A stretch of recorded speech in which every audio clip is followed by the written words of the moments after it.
He looked like just another grumpy bus driver in a dusty small town. Never smiled, always on time, barely said a word. But when a bus full of students lost its brakes on a mountain curve, he executed a maneuver so precise it stunned state patrol.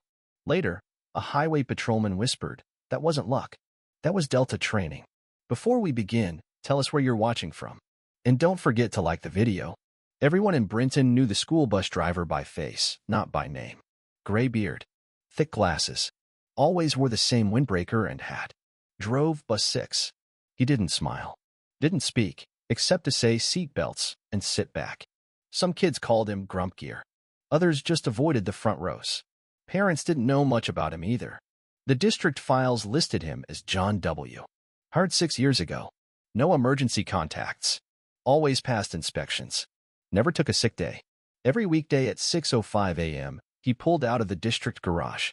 Every afternoon by 3:45 p.m., he parked in the same spot, engine silent.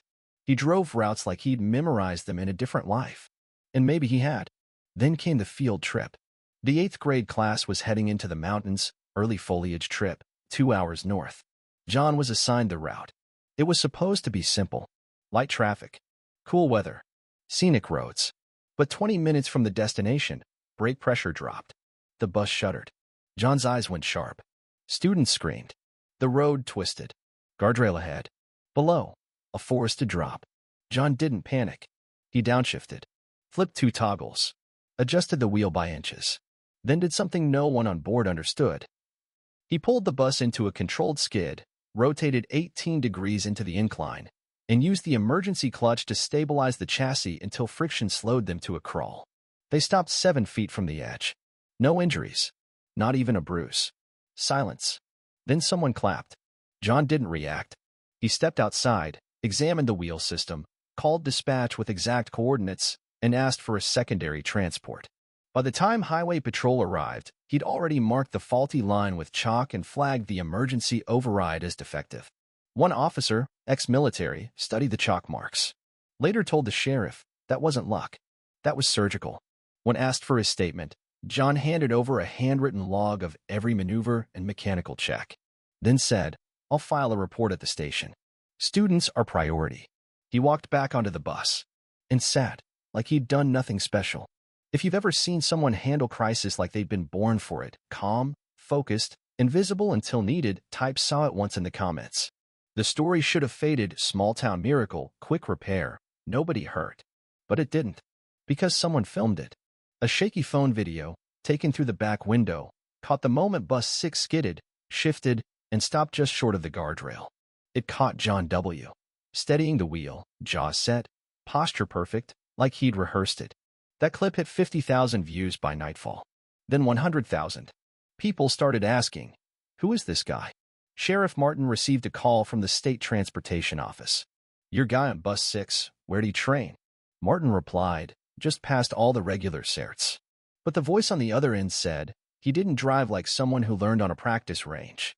Meanwhile, students started whispering. One swore she saw John press a button under the dash that didn't exist on other buses. Another said he muttered angle, torque, pressure under his breath before shifting. Joey Wilkes, a freshman who rode up front, said he recognized the move from a video his uncle showed him. He did a J-hook skid. Like what they teach operators. Operators, someone repeated. Special Forces. At the Brenton diner, someone left a note on John's usual table. "Thanks for saving our kids. Coffee's on us." He didn't touch it. Didn't look up when they asked if it was true. Just drank the coffee and left exact change, as always. Principal Dana Morgan requested a district meeting. "We need to know who's driving our children." But Transportation Director Hal Pierce pulled her aside. "You don't want to dig. Trust me." "How deep does it go?" Pierce sighed. "I don't know. All I've got is a file that's redacted halfway through page 2. Meanwhile, the school installed new safety protocols. Bus 6? Out of service until review. John? Temporarily reassigned to garage duty. No one told him he was suspended. He didn't argue. He just showed up early and worked the bays like he'd rebuild engines and field tents. Because he had. That night, someone stuck a sticky note on the windshield of his truck. Delta? He peeled it off. Didn't react. But his eyes lingered on the hills outside Brenton for a long, quiet moment. Some people don't wear uniforms anymore. but they still stand at the edge, watching. If you've ever met someone who didn't say what they were, but you knew, drop a nod in the comments. Some legacies drive quietly. John W. didn't change his routine. Still clocked in before sunrise. Still adjusted side mirrors with quiet precision. Still packed the same thermos and notebook in his glove box. But people changed around him. Teachers paused longer at crosswalks, watching him pass. Parents asked questions. Some gentle, others sharp. A few praised him openly, too openly. "Thank you for what you did up there," a mother told him. He nodded. Nothing more. In the garage, one mechanic named Eli noticed something strange. "Hey, John, this pressure modulator's not stock." John barely looked up. "Came like that." Eli frowned. "That's a military part." John walked away. Principal Morgan requested another meeting. "Parents want transparency," she said. But Hal Pierce, the transportation director, shook his head. "All I can confirm is he passed his background, his driving tests, and never once filed for overtime." She stared at him. "You mean to tell me we hired a man to drive kids for 6 years and didn't know he might have run ops overseas?" Hal rubbed his temples. "Dana, if he was who they think, then he's exactly who you want behind the wheel when everything fails." That same day, Joey's father, a former MP, stopped by the garage. Asked John a simple question. "What's the fastest way to roll a bus into a defensive hold?" John didn't blink. "Use weight shift. Blind turn. Pin one side to the grade." Then added, "Only if the terrain allows." The MP stared a moment, then saluted. John didn't return it, but something flickered in his expression. Recognition. Respect. Later that night, a package arrived at the Brenton post office. No return address. Inside, a folded American flag, a worn patch with 3 chevrons, and a single line typed on yellowed paper. "For Operator W, you may be retired, but you're never out. You did what we trained for. You did it right." The postmaster gave it to Sheriff Martin. Martin stared at the patch, then whispered, "They knew him. Whoever sent this served with him." He didn't deliver it to John, just kept it sealed in a drawer marked if asked. Some people get thanked with medals, others with silence, and some only with gestures passed from hand to hand. If someone you admire was never recognized out loud, say their initials in the comments. Let's carry their legacy for them. That Friday morning, Bus 6 returned to its route. No announcement, no ceremony, just John W. behind the wheel. The kids boarded quieter than usual.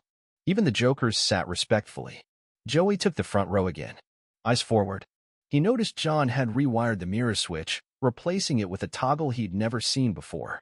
"Is that new?" Joey asked. John gave a rare glance. "Old trick. For the turns." And with that, the engine rumbled to life. That afternoon, a woman walked into the school office. Civilian jacket. Quiet posture. Government ID that nobody questioned. She asked for Principal Morgan and said only one thing. "He's cleared for duty. Let him work." Morgan asked, "Who's he?" The woman replied, "The man who made sure your kids came home." Then left. No file. No record. But later that day, Morgan found a printed page slipped under her door. It contained a name. John Wallace, Staff Sergeant, 1st SFODD, Delta Force, retired. Born 1964. Enlisted at 19. Served 21 years. Communications and recovery operations. Active during 2 major conflicts. Commendations listed, most redacted. Retired. Honorably. And then, nothing. Until he applied to be a school bus driver in Brenton. Morgan didn't tell anyone. But she did one thing differently. She started waving when Bus 6 passed her window. That weekend, Eli from the garage brought coffee to John. "I served in Ramadi. 2006, he said. John looked up, finally. "Echo Company?" Eli blinked. "Yeah. You lost power in the second wave." Eli stared. "How'd you know?" John sipped his coffee. "Fixed it. From Hill 9. You had no idea we were watching." Eli stood silent for a long moment, then said, "Thank you." John nodded once. Nothing more. On Monday, Joey left a card taped to the dash. It said, "Not all heroes fly planes or wear capes. Some just drive like the mountain listens to them." John didn't respond, but the card stayed there, untouched. Some acts of heroism aren't seen in war. They're revealed in what comes after. If someone you know once served in silence and still gives all they have, type "he's still serving" in the comments. On Tuesday, a letter arrived at the Brenton district office. Handwritten. No address. No stamp. It read, To whom it may concern. I've driven your children for 6 years. I've memorized every stop, every pothole, every blind turn. Not because I was paid to, but because that's what I've always done. If you're reading this, I'm not asking for thanks. I just want the buses checked more often. That brake line failure shouldn't have happened. Fix it. For the next guy. J.W. Principal Morgan read it 3 times, then took it straight to the County Transportation Board. That same day, Bus 6 was moved to top priority in the inspection rotation. The rest of the fleet followed. No one debated it. At the diner, Nora the waitress brought John's coffee without asking. This time, she sat. "People talk," she said. He stirred his cup. "You really did all that? The missions, the medals, the unit patch?" John didn't answer, so she leaned closer. "You're the reason this town didn't lose kids last month." He finally looked up. "They're not mine to lose. That's why I trained." That night, Joey showed up at the garage, held out a homemade schematic. "Mr. W., I built an emergency brake override system. For buses. It's clunky, but..." John took the diagram, studied it. "It'll need ballast control." "I know," Joey said. "I thought you might help me fix it." John paused, then reached for a pencil. Across town, Sheriff Martin checked on that old patch, the one that came from Arlington, still sitting in his drawer. He opened the envelope again and noticed something he hadn't before. Another note, tucked behind the badge. "Delta never ends. We just shift missions. And sometimes, we carry kids instead of rifles."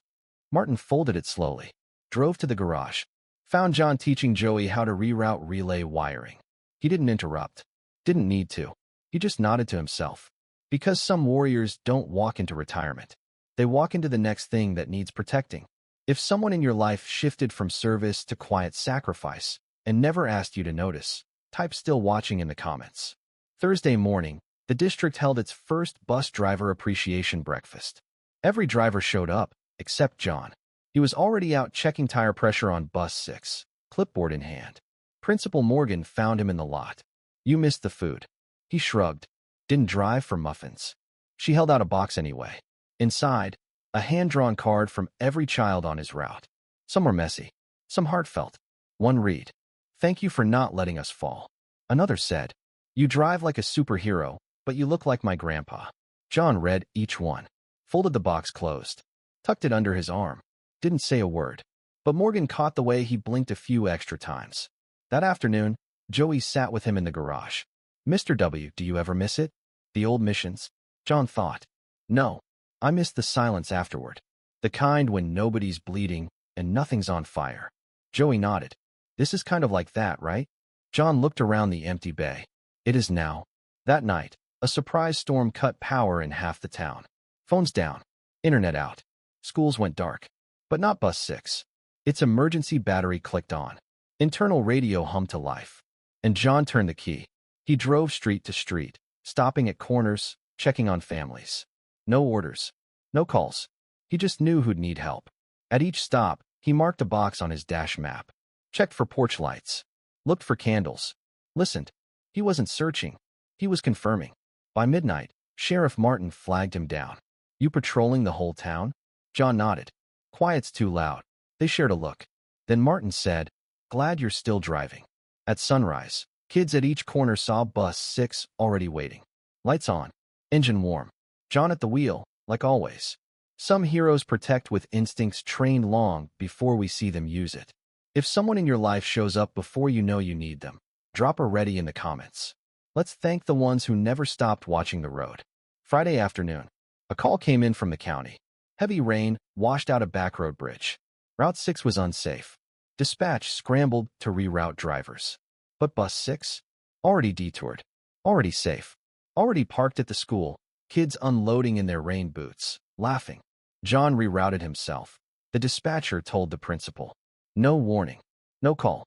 Just instinct. Inside the garage, Eli asked him, "How do you know the bridge was gone?" John didn't answer directly. "Bridge creaked 2 days ago. Soil was loose. I walked it before the morning run." Eli exhaled. "You check every bridge by foot." John replied, "Just the ones they forget." That evening, a reporter from a regional news site visited Brenton. Wanted to meet the driver who sees the storm before the radar. He asked for an interview. John refused, but pointed him toward Joey. "He's the story now." Joey, Overwhelmed, told everything. How John rewired brake systems. How he ran quiet drills with kids. How he taught him engineering at age 14. The article posted the next day. Headline: The man who drives like the world still depends on him. It went viral. Veterans across the country chimed in. He's Delta. You can tell. We trained on that maneuver in '03. Only a handful pulled it off in real time. I served with Wallace. He once stabilized a gun truck with a shoelace and a fire hose. Sheriff Martin saw the comment thread, clicked, reply, and typed. He drives a school bus now. And somehow, that mission might matter even more. That night, John sat in the empty garage, looked at his map one more time. Every turn, every stop, every place someone waited in the cold or rain. Then, he folded it neatly, taped a note to the inside. Drive slow. Brake early. Watch their eyes in the mirror. If someone passed you, knowledge not to impress, but to protect, type mirror check in the comments. Let's honor those who led without needing the spotlight. Monday morning. Bus 6 sat empty. No engine hum. No steady hands at the wheel. A note was taped to the steering column. Route memorized. You've got this. J.W. John Wallace was gone. No ceremony. No goodbye. Just vanished like morning fog. But everything ran. Joey found a small USB drive tucked in the dashboard. Inside, a digital guide titled Field Training, Civilian Ops. Chapters included route planning during disaster, how to listen before you speak, what to check when everything seems fine. The last page read, mission, make sure the next driver drives for them, not themselves. The school board tried to call him. His phone was disconnected. The mayor offered to rename the bus garage. John never replied. But weeks later, Brenton received a package. Inside, a folded U.S. flag, a photo of Bus 6 in the rain, and a dog tag that read, Delta doesn't retire. We reassign. Joey now teaches emergency preparedness on weekends. The kids still draw bus pictures with gray-bearded heroes in the front seat. And every fall, the school runs a silent drill. No alarms. Just awareness. They call it the Wallace Walk. If someone ever disappeared quietly but left the whole world running better because they've been there, say their name in the comments. Let's keep the wheel turning. If you like this story, please like and subscribe to the channel. Let YouTube promote stories of kindness.